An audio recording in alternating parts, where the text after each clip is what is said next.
What's up everyone, it's Sinistry, and today I am here to discuss a series that I have been wanting to discuss for a very long time, the Katamari series.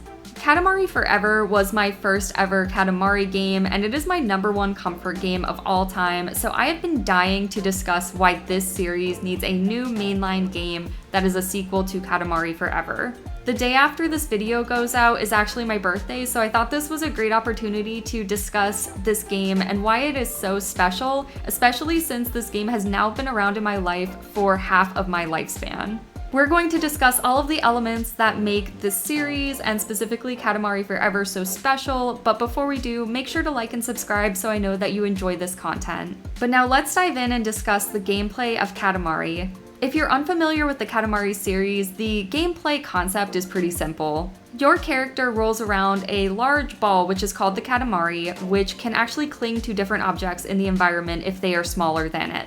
You roll around the ball with the control sticks, and you can also do a couple different moves. You have like a spin dash move, a 180-degree turn, and a super jump. As you use these controls to collect different objects around these environments, your Katamari actually grows larger as it absorbs the objects, allowing you to collect even larger objects such as animals or people or even buildings at some point. The gameplay itself is super simple, but it's very effective, and where it becomes more complex is with the requirements to pass levels. In Katamari Forever, you actually have a scoring system, and you can fail levels. So you really want to make sure to do the best that you can on every level and not just take it too leisurely the first time around. For example, in some levels, you have to hit a minimum size of your Katamari before the time limit is up. And this sounds really easy, but trust me, it is not easy. You have to collect so many different objects to meet these requirements, and in certain levels, if you don't find the right areas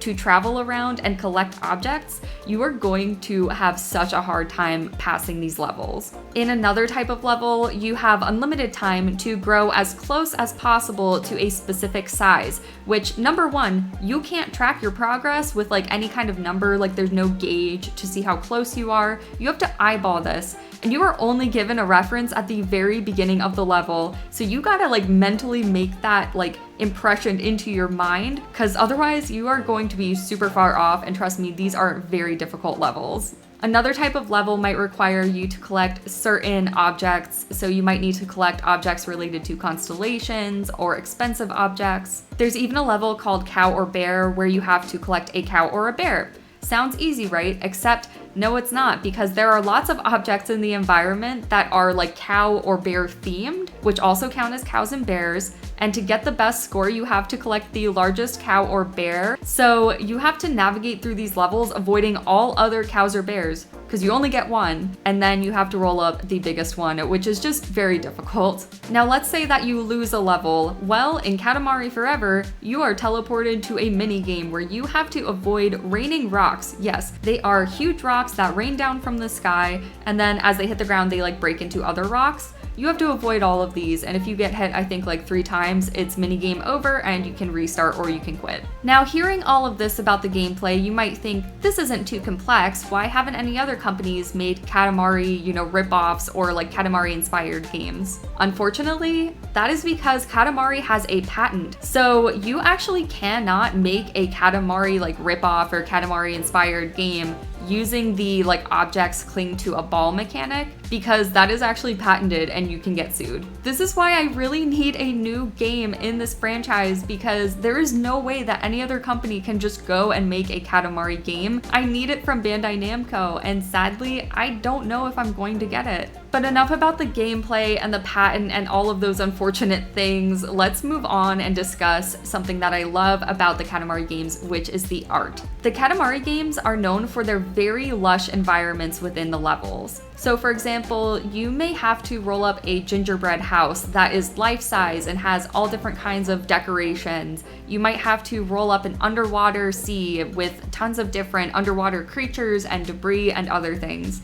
Or you might even have to roll up animals at a zoo. Wherever you're rolling up objects, it doesn't really matter. You're going to get a beautiful, stylized, really Katamari-esque kind of environment. I've never seen an art style that's quite like Katamari. It really sets itself apart, and I know that if Katamari was made with any other art style, it just would not hit the same. There are even some really stylized levels that still feel very Katamari, such as the black and white levels in Katamari Forever. In these levels, as you roll up objects, you actually color objects of the same type. So you start off with just like a couple of objects that are like color popping throughout the landscape, and then you ultimately end up in a very bright and colorful and vibrant landscape. That's all I have to say about the art though, so let's move on and discuss my favorite aspect of Katamari, the soundtrack. The soundtrack for Katamari Forever in particular slaps so hard.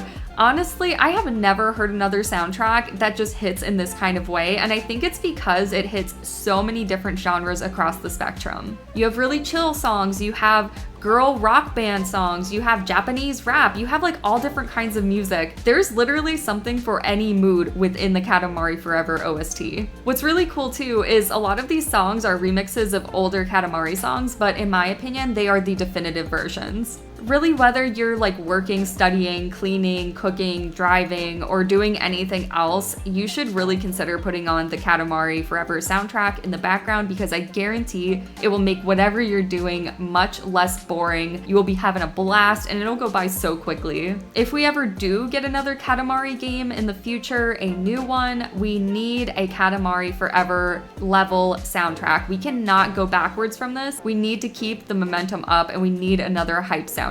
Now, I've kind of discussed all different elements that could really be applied to just about any Katamari game. You know, they all have good soundtracks, they all have great art, and the gameplay is fun in all of them, I'm sure. I haven't played all of them, so I can't speak from my experience, but from what I've seen online, it sounds like they're all pretty much a fun time. However, even though I'm looking at Katamari Forever with some nostalgia goggles, I do definitely think it is the best game, and it is so special, and why this game in particular is the one that needs a sequel. First of all, Katamari Forever is a best of collection, so while some people might disagree with that, I would definitely say it hits all of the bases and it covers pretty much everything that you would want in a Katamari game. It also has the best soundtrack, it has fantastic visuals, the main plot is super wacky where the king of all cosmos gets knocked out and he can no longer do his duties, so they have to build a Robo King to take his place, and the Robo King has massive anxiety. Like, what more could you ask for? And then beyond this, you also have the episodic B plots, which are kind of fun the first time that you play, and you can skip them in the future. So again, I know that I'm nostalgic for Katamari Forever, but I really think that if you build off of this game, you're just going to get another excellent game the way that you might not if you're kind of building off of another Katamari game. It really shows that the team that worked on this game knows what people liked in the other games, because it is a best of collection. It also, again, just has like extra gameplay mechanics that aren't featured in other games, which just adds a little bit more to your ability to navigate these environments. And I feel like if you build off of Katamari Forever, it will feel like a step forward instead of a step backward, kind of the way that Katamari Damacy Rerolled did. Unfortunately, I don't believe the creator of Katamari has really expressed interest in a new Katamari game, which makes me a little bit bummed out and not quite as hopeful as I want to be that there will be a new game anytime soon. However, in just a few weeks, there will be the 13th anniversary of Katamari Forever, so I'm hopeful that maybe by the 15th anniversary, we could at least get a remake brought over to newer consoles, or maybe we will get an announcement of a new Katamari game. So anyway, that is everything I had to say about the Katamari series and Katamari Forever, but I would love to know, have you ever played the Katamari series? And if so, what is your favorite game in the series? And also, do you think we're going to get another Katamari game? Let me know down in the comments what you think, and with that being said, thank you so much for watching, and I will see you next time.